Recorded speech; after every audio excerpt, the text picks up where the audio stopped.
एक बार की बात है, घने जंगल के बीच बसे एक छोटे से गांव में लिली नाम की एक युवती रहती थी। वह अपनी दयालुता और छोटे बड़े सभी प्राणियों के प्रति अपने प्रेम के लिए जानी जाती थी। उसने अपना अधिकांश समय जंगल में भटकने, उसके रहस्यों को जानने और प्रकृति की सुंदरता को निहारने में बिताया। एक दिन जंगल में भटकते हुए लिली को एक घायल पक्षी जमीन पर पड़ा मिला। उसने सावधानी से उसे उठाया और वापस अपनी कुटिया में ले गई। उसने चिड़िया के घावों की मरहम पट्टी की और उसकी देखभाल कर उसे फिर से स्वस्थ कर दिया। दिन हफ्तों में बदल गए और पक्षी लिली की देखरेख में मजबूत और मजबूत होता गया। वह अपने दैनिक दिनचर्या के बारे में जाने के दौरान उसके कंधे पर बैठ जाती थी और वे एक दूसरे से बात करने में घंटों बिताते थे। एक दिन चिड़िया ने लिली से साफ और स्पष्ट आवाज में बात की।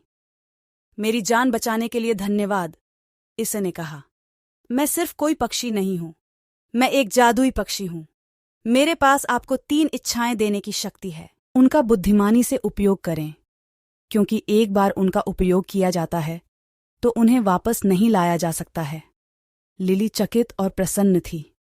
उसने लंबे समय तक और कठिन सोचा कि उसे क्या चाहिए। अंत में उसने अपनी पहली इच्छा की।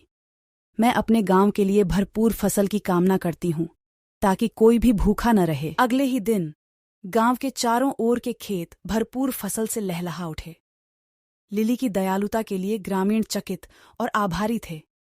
अपनी दूसरी इच्छा के लिए लिली ने सभी प्राणियों की भाषा को समझने की क्षमता की कामना की, और ठीक उसी तरह वह पक्षियों की चहचहाहट, मधुमक्खियों की भनभनाहट और पत्तों की सरसराहट को समझ सकती थी। जहां तक उसकी तीसरी इच्छा का सवाल है, लिली ने बहुत देर तक सोचा कि वह क्या चाहती है।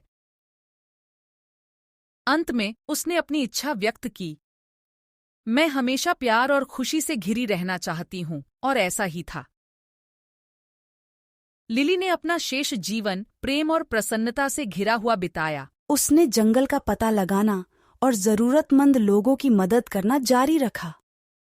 और यद्यपि उसने कभी कोई दूसरी इच्छा नहीं की, वह जानती थी कि जादुई चिड़िया हमेशा उस पर नजर रख रही थी, उसकी इच्छाओं को पूरा करने के लिए तैयार थी, अगर उसे उनकी आवश्यकता